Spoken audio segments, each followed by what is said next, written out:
Hello दोस्तों, आज हम करेंगे रीजनिंग के महत्वपूर्ण प्रश्नों को हल।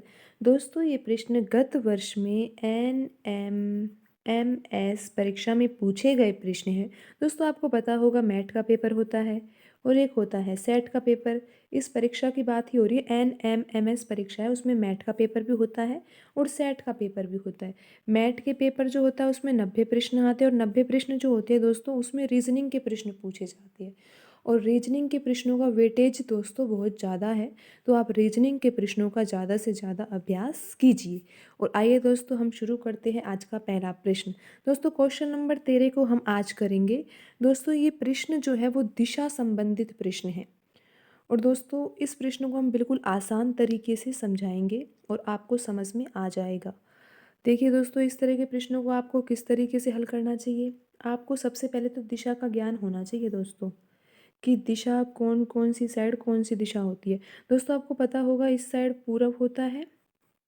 आपका जो दायां हाथ है दोस्तों उस साइड आपको पूरब लिखना है, और जो आपका बायां हाथ है दोस्तों उस साइड आपको पश्चिम लिखना है। ठीक है दोस्तों, दाईं साइड पूरब, बाईं साइड पश्चिम, ऊपर की साइड उत्तर और नीचे की साइड दोस्तों दक्षिण। ठीक है दोस्तों, दिशा का आपको ज्ञान है।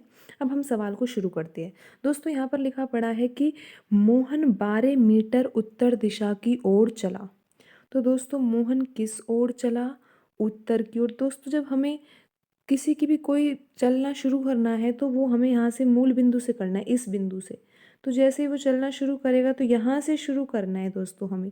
और 12 मीटर गया है तो 12 मीटर आप समझ गए, यहाँ पे इधर लिख लेना 12, क्योंकि 12 मीटर वो उत्तर दिशा में गया है ना, तो उत्तर दिशा तो ये वाली है दोस्तों, आपको दिखाई दे रही है।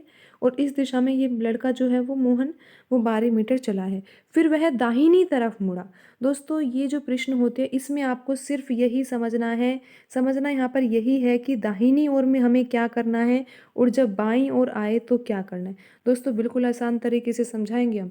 अगर दाहिनी ओर आए ना तो आपको घड़ी की दिशा में जाना है, और अगर बाईं ओर आए तो आपको घड़ी जिस दिशा में चलती है उस दिशा में नहीं, उसकी विपरीत दिशा में जाना है। बस अगर आपको इन दो बातों के बारे में पता है तो ये प्रश्न तो कुछ भी नहीं है दोस्तों। ये क्या, इससे भी कठिन प्रश्न होगा तो वो भी आसानी से हो जाएगा। तो दोस्तों, आपको सिर्फ ये ध्यान रखना है कि दाहिनी जब आए ना, दाहिनी ओर, दाईं ओर, तो आपको किस दिशा में घूमना है? घड़ी की दिशा में। और जब आए बाईं ओर तो आपको घूमना है घड़ी की उल्टी दिशा में, घड़ी की विपरीत दिशा में, घड़ी की वामावर्त दिशा में। ठीक है दोस्तों, बस इन दोनों बातों के बारे में आपको पता होना चाहिए। बाकी आपको ये दिशाएं पता होनी चाहिए, पूरा पश्चिम उत्तर दक्षिण किस साइड है। तो इस प्रश्न में दोस्तों बिल्कुल भी कुछ भी नहीं है, बहुत आसान प्रश्न है। पर कई बच्चे दोस्तों ये प्रश्न छोड़ देते हैं क्योंकि उनको कठिन लगता है और उनको सही तरह से पता नहीं होता किस तरीके से हल करना चाहिए। तो दोस्तों, आपको ऐसे प्रश्नों को छोड़ना नहीं चाहिए। यही प्रश्न तो दोस्तों हमारा को सिलेक्शन दिलाते हैं, क्योंकि बाकी सब जो है वो ऐसे प्रश्नों की तैयारी नहीं कर पाते हैं। तो हमारे लिए प्लस पॉइंट होता है कि हमें ऐसे प्रश्नों को हल करना चाहिए, और ये बहुत आसान प्रश्न है। दोस्तों देखो, यहाँ पर लिखा हुआ है फिर वह दाहिनी तरफ मुड़ा। दोस्तों, अभी मैंने बताया कि दाईं तरफ या फिर दाहिनी का मतलब होता है घड़ी की दिशा में, और आपको पता है दोस्तों घड़ी की दिशा ऐसे होती है। ये तो घड़ी की दिशा है चलने की। और अगर उल्टी दिशा की बात करें तो दोस्तों उल्टी दिशा कौन सी होगी? अगर इस साइड जाना है तो उल्टी दिशा है। देखो, आप इस साइड जाएंगे तो घड़ी की उल्टी दिशा, और इस साइड चलेंगे तो घड़ी की सीधी दिशा है ये। तो अब आप देख सकते हो प्रश्न में लिखा हुआ है दाहिनी तरफ मुड़कर। तो दोस्तों हमें इस साइड जाना है अब, क्योंकि घड़ी इस साइड तो चलेगी दोस्तों। अब मोहन किस साइड जाएगा? इस साइड। इस साइड नहीं जाएगा दोस्तों। क्यों नहीं जाएगा? क्योंकि ये घड़ी की विपरीत दिशा है। घड़ी की दिशा कौन सी है? ये वाली। लेकिन दोस्तों वो सीधा चलेगा, ऐसे टेढ़ा। इस तरह से मैंने इसलिए दिखाया है कि घड़ी की दिशा के लिए। लेकिन दोस्तों यहाँ पर वो किस तरीके से चलेगा? बिल्कुल सीधा। कितना चलेगा दोस्तों? यहाँ पर हम देख पाएंगे अब कि यहाँ पर क्वेश्चन में लिखा हुआ है कि दाहिनी तरफ तो मुड़ा, इस साइड मुड़ा है वो। कितना चला दोस्तों? 5 मीटर। तो ये चल गया वो 5 मीटर। ठीक है दोस्तों, फिर 5 मीटर चलने के बाद क्या किया? इसके बाद विपरीत दिशा में मुड़कर। दोस्तों आप समझ पा रहे हो, वो इस साइड खड़ा है, तो अब वो विपरीत दिशा में किस साइड जाएगा? दोस्तों इस साइड जाएगा वापस। विपरीत यानी कि पहले इस साइड जा रहा था, अब किस साइड जाएगा? इस साइड विपरीत दिशा में जाएगा दोस्तों। तो कितना जाएगा दोस्तों? 10 मीटर चलेगा। दोस्तों आपको पता है कि यहाँ से विपरीत दिशा में जाएगा। दोस्तों यहाँ से वो विपरीत दिशा में चलना शुरू करेगा तो 5 मीटर तो यही हो गया। फिर कितना चलना है उसको, 10 चलना है, तो दोस्तों 5 ये हो गया, और इसके आगे ये भी कितना हो जाएगा, 5। 5 और 5 मिलकर दोस्तों 10 हो जाएंगे। तो इसका मतलब यहाँ जब उत्तर दिशा में था, उत्तर दिशा से ये यहाँ तक कितना चला है, 5 मीटर। फिर दोस्तों कहाँ गया ये, अंत में फिर बाईं तरफ मुड़ा।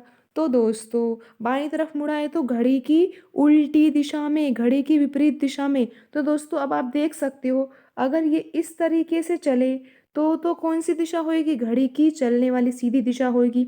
अगर वो इधर नीचे की साइड जाएगा तो ये घड़ी की विपरीत दिशा होगी। और यहाँ पर बाईं तरफ लिखा हुआ है दोस्तों, तो उसको कौन सी साइड जाना होगा, उसको दोस्तों इधर नीचे की साइड, क्योंकि आप देख पा रहे हो ऐसे घड़ी की उल्टी दिशा होएगी।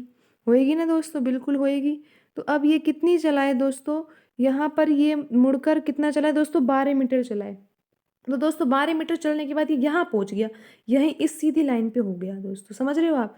पर दोस्तों आप यहाँ पर देखो कि जब ये पहले जहाँ से इसने चलना शुरू किया था, वहाँ से लेकर ये भी 12 मीटर था, और अब ये भी 12 मीटर चला है, तो ये इसी रेखा पर तो जाकर पहुँचेगा। देख पा रहे हो दोस्तों, इसी रेखा पर जाकर पहुँचेगा ये। पर दोस्तों यहाँ पे कुछ दूरी है बीच में, कितनी दूरी है ये, यही तो प्रश्न में पूछा है दोस्तों हमसे, कि अब वह प्रारंभिक बिंदु से कितना दूर है। दोस्तों आप देख सकते हो 5 मीटर है, तो नीचे यहाँ भी क्या होगा, 5 मीटर ही होगा, क्योंकि यहाँ 12 है, यहाँ 12 है, तो ये भी 5 है और ये भी 5 होगा। तो दोस्तों अब वह कितनी दूर पर है दोस्तों, वो 5 मीटर की दूरी पर है प्रारंभिक स्थान से।